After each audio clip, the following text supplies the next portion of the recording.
Friends, welcome back on my channel. So friends, आज हम feminism का पार्ट 2 देखेंगे। पार्ट 1 हमने ऑलरेडी देख लिया है, जिसमें कि हमने देख लिया था कि जो फेमिनिज़म ये होता क्या है। ठीक है, इंट्रोडक्शन देख लिया था, उसके बारे में कुछ डेफिनेशंस भी हमने देख लिए थे, कैरेक्टरिस्टिक्स भी हमने देख लिया था। ठीक है, तो आज हम अपने इस वीडियो में बेसिकली जानेंगे कि टाइप्स क्या होते हैं, कितने टाइप्स के होते हैं फेमिनिज़म, और वेव्स जो है हम देख लेंगे इस वीडियो में। ठीक है, तो अगर आपको पार्ट 1 चाहिए तो आप मेरे चैनल पर चेक कीजिए, अदरवाइज़ आप डिस्क्रिप्शन बॉक्स चेक करेंगे, आपको मिल जाएगा। So let's get started. So friends, हम वीडियो स्टार्ट करने से पहले अगर आपने मेरा चैनल सब्सक्राइब नहीं किया है तो मेक श्योर मेरे चैनल को लाइक शेयर सब्सक्राइब करना बिल्कुल ना भूलें। ठीक है, सबसे फर्स्ट हम देख लेते हैं टाइप ऑफ फेमिनिज़म में। फर्स्ट है लिबरल फेमिनिज़म। तो जो लिबरल फेमिनिज़म है इसे मेन स्ट्रीम फेमिनिज़म भी कहा जाता है, क्योंकि फेमिनिज़म इसी पॉइंट के इर्द गिर्द घूमती है। और इसका जो मेन फोकस है वो किस पे रहता है? पब्लिक वर्ल्ड पे, लॉज पे, पॉलिटिकल इंस्टीट्यूशंस पे और एजुकेशन पे। तो ये सब इसके मेन फोकस है, मेन टारगेट है। और जो लिबरल फेमिनिज्म है बेसिकली क्या करता है कि मेन और वुमेन दोनों की इक्वालिटी की बातें करता है, यानी कि मेन और वुमेन दोनों को भी इक्वल राइट्स मिलने चाहिए, अधिकार मिलने चाहिए। The main view of liberal feminist are that all people, मतलब उनका क्या मानना है कि जो सभी पीपल हैं, सभी इंसान हैं, उसे भगवान ने बनाया है, गॉड ने बनाया है, तो दोनों भी क्या है, मैन और वुमेन दोनों को भी इक्वल राइट्स मिलने चाहिए। Liberal feminists believe that women have the same mental capacity as their male counterparts।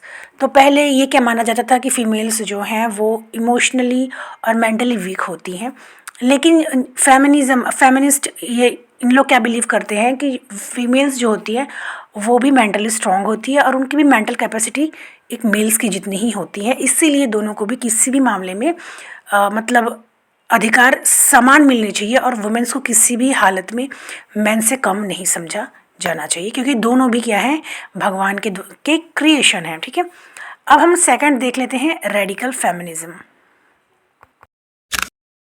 अब हम देख लेते हैं सेकंड है रेडिकल फेमिनिज्म, जिसे हिंदी में कहेंगे कट्टरपंथी नारीवाद। तो कट्टरपंथी नारीवाद तो रेडिकल फेमिनिज्म है, इनका क्या मानना है कि जो वुमेन है वो अप्रेस्ड की जाती हैं बाय मेंस।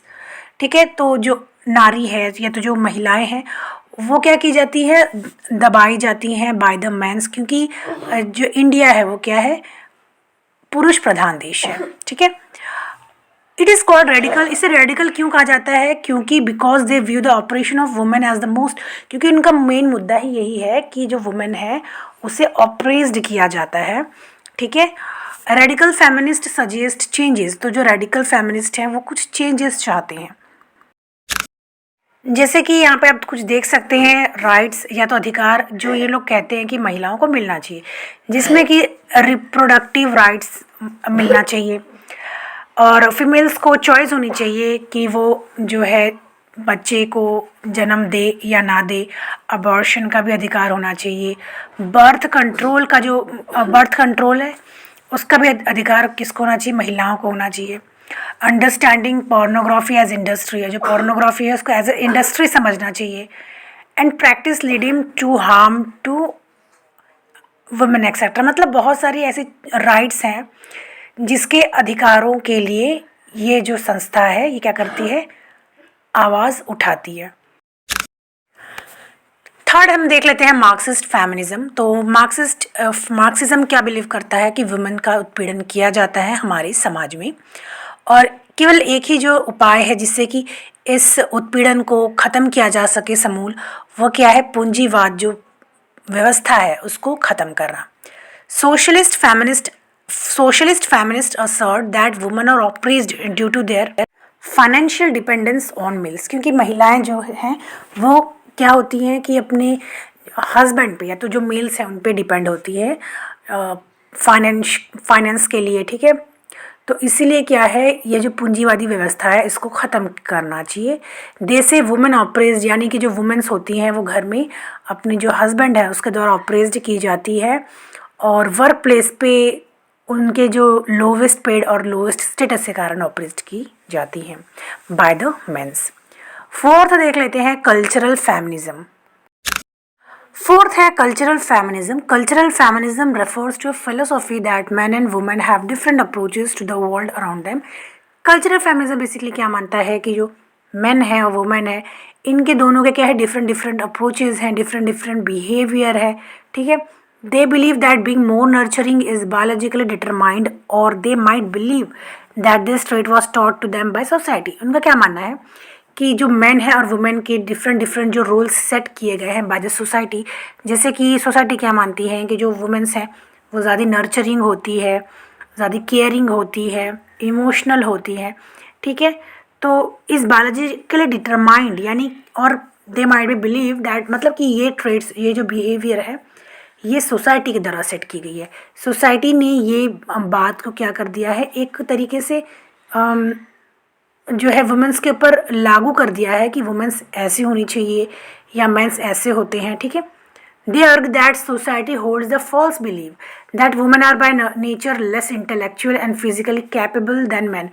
उनका मानना है कि ये जो सोसाइटी ने ये गलत बिलीफ जो है इसे सेट किया है सोसाइटी में कि ये वुमेंस होती हैं वो इन कंपैरिजन विथ मेंस वो ज़्यादा वीक होती है इमोशनली और मेंटली और फिजिकली भी, ठीक है। अब हम लोग देख लेते हैं वेव्स ऑफ फेमिनिज्म यानी स्त्रीवाद की जो लहरें हैं। थ्री लहर्स थी, थ्री वेव्स थी। फर्स्ट वेव ऑफ फेमिनिज्म हम लोग देख लेते हैं। तो फर्स्ट वेव ऑफ फेमिनिज्म कब अकर हुई, 19th सेंचुरी को। It focuses on securing women's right to vote, यानी ये भी इनके भी कुछ खास मांग थे, अधिकार थे जो ये महिलाओं के प्रति चाहते थे कि महिलाओं को वो सभी अधिकार मिले। कौन कौन से अधिकार, जिसमें कि वोट के लिए राइट यानी वोट करने का अधिकार मिलना चाहिए। Married women should allowed to own and inherit property, यानी कि जो प्रॉपर्टी हैं बेसिकली वो किसको मिलते थे, जो शादी के बाद उनके जो है हस्बैंड को, हस्बैंड के बाद बेटे को, इस तरीके से। लेकिन इनकी मांग क्या थी कि वुमेन्स को भी मिलना चाहिए कुछ उसका जो है प्रॉपर्टी का हिस्सा मिलना चाहिए। एम्प्लॉयमेंट के लिए, एजुकेशन के लिए, प्रॉपर्टी के लिए, डाइवोर्स, इन सभी के लिए वो जो है अधिकार की मांग करते थे। तो ये जो first wave of feminism 19th century से स्टार्ट हुई थी। अब हम देख लेते हैं सेकंड वेव फेमिनिज्म यानी द्वितीय लहर जो थी स्त्रीवाद की। यह कब से स्टार्ट हुई, 1960 से स्टार्ट हुई थी। इसके भी कुछ जो अधिकार हैं वो हम देख लेते हैं। रिप्रोडक्टिव राइट यानी प्रजनन की जो, जिसे हम कहते हैं अधिकार, और एम्प्लॉयमेंट का अधिकार भी मिलना चाहिए, और वर्क प्लेस में वुमेन्स को भी इक्वल पे करना चाहिए एज कंपैरिजन विद लाइक, जैसे जितना मेंस को किया जाता है अगर सेम पोजीशन पे वुमेन है तो उसे भी उतना ही पे करना चाहिए। और अगेंस्ट डोमेस्टिक वायलेंस, तो डोमेस्टिक वायलेंस के भी विरुद्ध थी ये, ठीक है।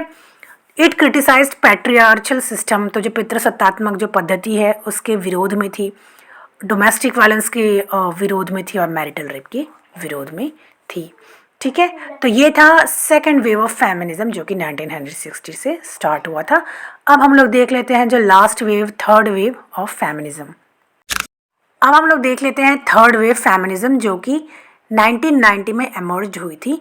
इसका मेनली फोकस क्या था, रिप्रोडक्टिव राइट्स देना वुमेन्स को, और women's right to make her own choice about her body, about our body, ठीक है। माई बॉडी माई रूल्स, जो एक जिससे कोई एक सिद्धांत, जो एक नारा जो लगाया गया था। To have access to both control and abortion, यानी कंट्रोल करने का, बर्थ कंट्रोल करने का या अबॉर्शन करने का अधिकार भी मिलना चाहिए। तो थर्ड वेव ऑफ फेमिनिज्म में ये सभी अधिकार की मांग की गई फॉर वुमेन, ठीक है। तो ये था हमारा आज का वीडियो जहाँ पे हमने पढ़ा फेमिनिज्म। पार्ट 2 था ये, जिसमें हमने देखा वेव्स और टाइप्स ऑफ फेमिनिज्म के बारे में। अगर आप मुझसे कुछ पूछना है तो आप मुझे कमेंट सेक्शन में ज़रूर पूछ सकते हैं, और आपको कुछ भी कोई सजेशन देना है या तो कुछ प्रॉब्लम है आपको, आप मुझे कमेंट सेक्शन में कमेंट करें, ठीक है। मिलते हैं नेक्स्ट वीडियो में। Till then bye bye and take care.